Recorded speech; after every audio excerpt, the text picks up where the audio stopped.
What is he like about engines? The engines, they're all individual, even the ones that are mass produced. They've all got their own sort of vibrations and their own feel. And as my dad was a motor mechanic, I grew up with him putting engines together. And to see the work that goes into the measurements and the detail to have a motor that's basically shot, and for someone to put it back together so it's it just hums.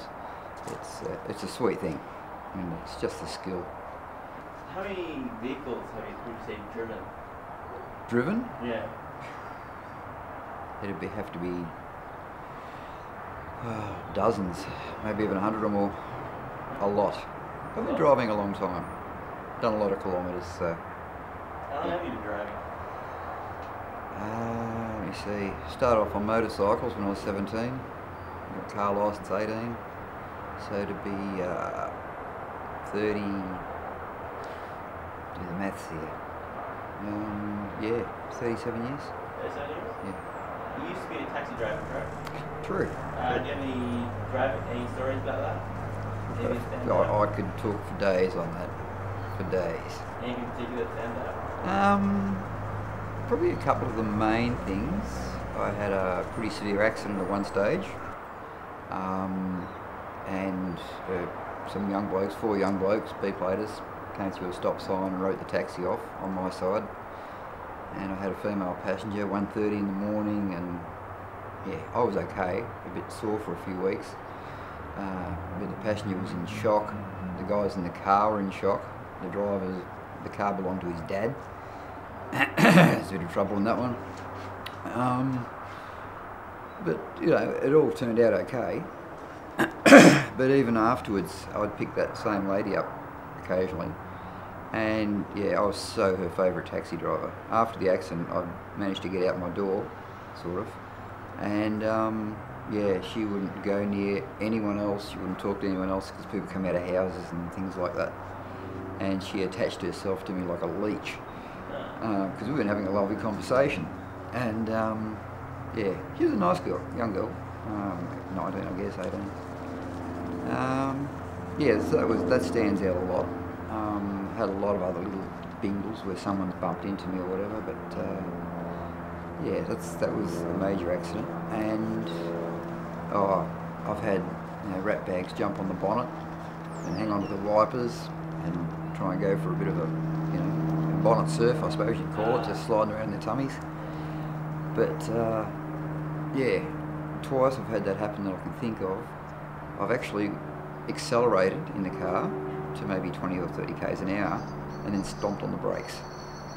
It's funny, even the strongest of guys, when it comes to hanging on, they can't hold their own body weight on the slippery downhill slope when it goes from 20 k's an hour to 0 in 2 or 3 metres. Yeah, so I've had 2 guys rolling down the road in front of me, which is, I do get a giggle out of that actually. It amuses me a lot. Yeah, makes them look a little bit silly in front of their friends, but what can you do? So how did you get to million miles? Or million Ks? Million Ks, that was pretty easy. Before I started driving taxis, I used to do relief work on the railways as a train driver, which in itself is hundreds of thousands, or probably 10,000 Ks anyway, because I was in that business for 17 and a half years, and moving from A to B, meant kilometres every day. But when I transferred from Bendigo to Melbourne, I was on the relief staff for about 9 or 10 years. And that involved around 120 kilometres per day driving to and from the station. Once I'd get there, I'd get on the train and I'd drive that for another couple hundred Ks. Then I left that and went to taxis, and I was in that for 15 years. And I think it worked about the average taxi does around 120, 140,000 a year. And I was in the taxi the majority of the time. And so I figure that was probably around 80, 90,000 per year. So over 15 years, you sort of do the math on that. And then you've got other sort of normal driving, countless trips to Queensland and stuff like that, which I'd rather just drive than fly because I just enjoy the drive, basically. Yeah, so got a lot of kilometres up. You know, I don't know. I guess I haven't added up every K, but way over 1 million, easily. So you mentioned you've driven all the way to Queensland. You enjoy that. Anywhere else you've driven in particular? I've had the pleasure of driving, you know, these paid days out you get at, say, the Thunderdome, rally circuits, racetracks, advanced driving courses I've done. All are good things and sort of help you develop your driving skills. The Thunderdome was, you know, way back in its day. I guess that was a long time ago now when Calder Park was open. But it was a real buzz. Just the angle, the speed, and I managed to, during that day of driving myself, I actually had 3 hot laps with the current Australian champion at the time, which was, yeah, that was a hell of a buzz. It was really good, that one. Yeah, so some good other stuff as well, yes. So you've driven a lot of vehicles. Any special ones? What's that? Nothing really spectacular. I did have a good trip once in it was an almost new Subaru Liberty GT. Very nice. I belonged to a doctor friend of mine and we drove to Bathurst in it. I only had a few thousand Ks up at the time. It was a very quick trip. And that little turbo, gee, she could bolt. Very quick car. That'd be a standout pleasure trip. Also for the fact that when the doctor actually drove his own car, he was terrible.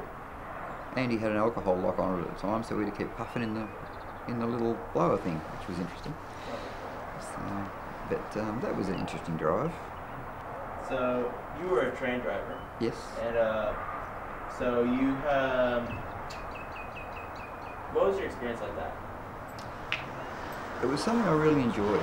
It was, you know, I was asked once by one of the big bosses. They came down to, you know, have a bit of a walk through the lunchroom on a particular day.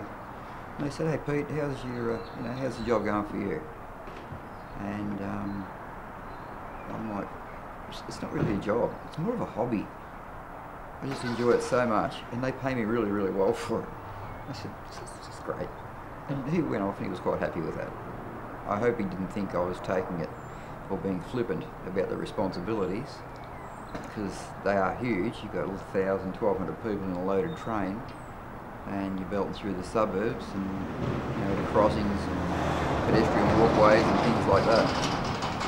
But I took it all seriously. Got absolute marvellous time. Loved it. Loved it. How did you get into engines? Yeah, growing up with them with my dad, I guess. You know, we used to go to motor racing and so forth. You know, from the youngest age I can remember.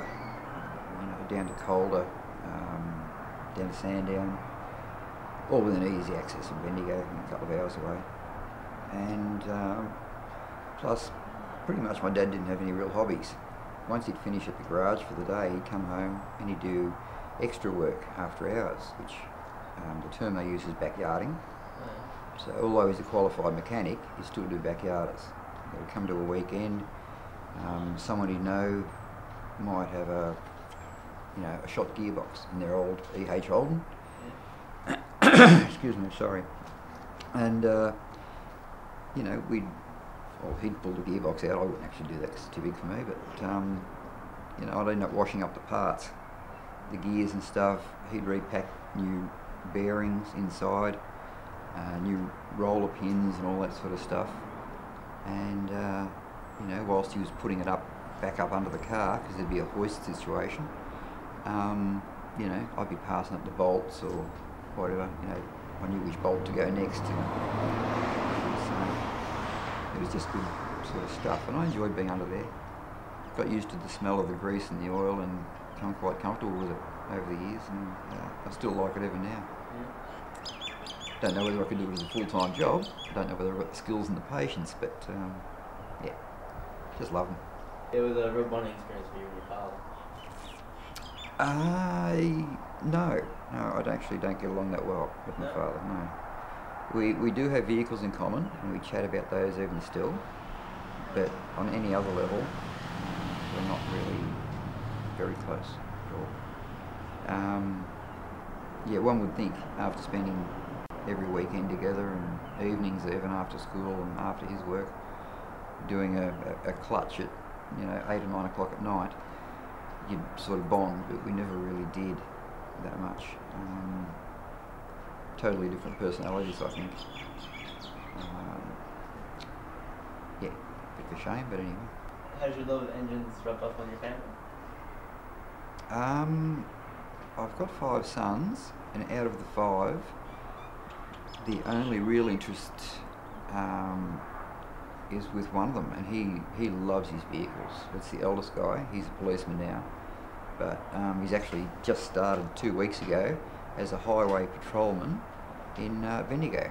So he drives those big, those big freeway, not unmarked, but they're coloured cars, greens and blues and whatever, with all the bells and whistles on them.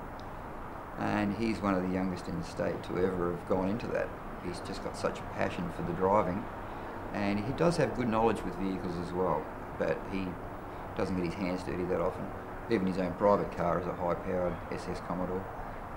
So, yeah, he loves his motoring. But the other 4, yeah, they like to go fast sometimes, and that's about it.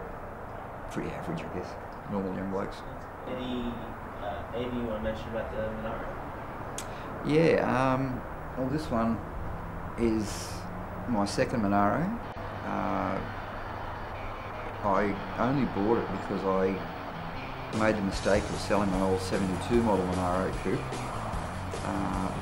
about 5 years ago, and yeah, probably not even that long. And I'd had it for 11 years. I'd rebuilt it from nothing. It was just sitting in a barn in Ballarat. Paid a couple of $1,000s for it, took it home, spent a few hundred, and got it registered, roadworthy.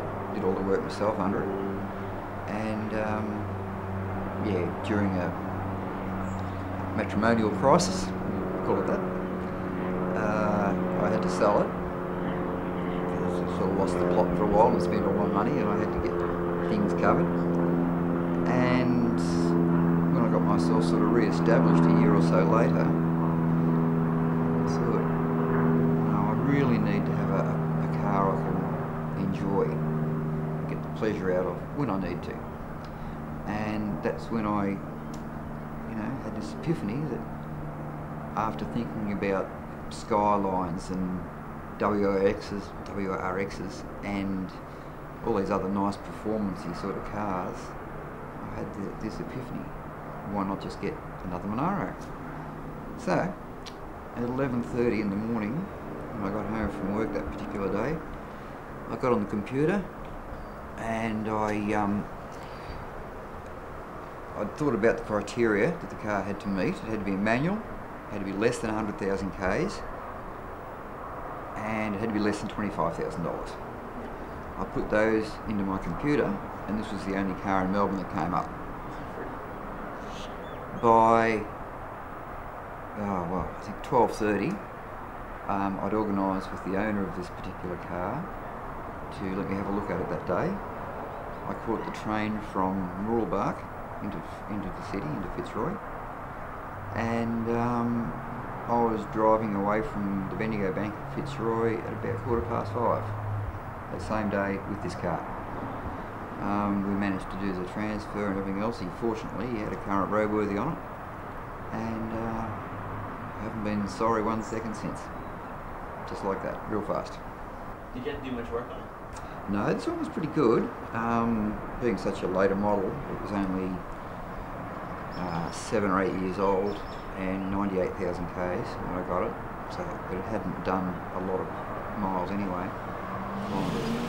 But there was a few little things that weren't working on it, like an oil pressure switch wasn't working, and a couple of other little bits and pieces where warning lights were on the dash. So I had to track those down, find out what was going on, get them fixed. But actually underneath, not really a lot of work at all. This car has had probably the previous 2 years to when I got it, the young fella who had it was only 23 years old, and he was 25 when I bought the car. But he spent most of that 2 years in a workshop being hotted up for drag racing. So that's where all its big exhaust and its cam and its computer work all came from. He must have spent thousands. I hate to think what he spent on it. It's really ridiculous, the amounts. But he didn't do a lot of kilometres in it. And the lady before him, once again, another moto from Ballarat. That's where this one come from. Yeah, so she hadn't been really knocked around that much, but the drag racing did take its toll. It's got a slightly noisy diff. It's on its third clutch. Yeah, so it's had a hard time, and because the motor is hot, you've sort of got to slip the clutch a little bit to get it off the line, or use a heap of revs, dump the clutch. Trouble is then you're spinning wheels. It's a bit difficult to drive. It's not a learner's car at all. Very, you know, it's a bit sensitive with it. You like how it's named that underhood? Yeah, it's had a few modifications under here. As you can probably see down the side here, beautiful set of pacemaker extractors, which goes into a dual 3-inch system. Beautiful exhaust on it. And also all the cam and stuff has been done in there, none of which of course you can see from the outside. The actual engine cover, which would normally be across this engine, has been removed because of excess heat during its drag racing days. The guy took it off and I guess he lost it. So it never actually went back on, even though it didn't drag anymore. So it retired from that field.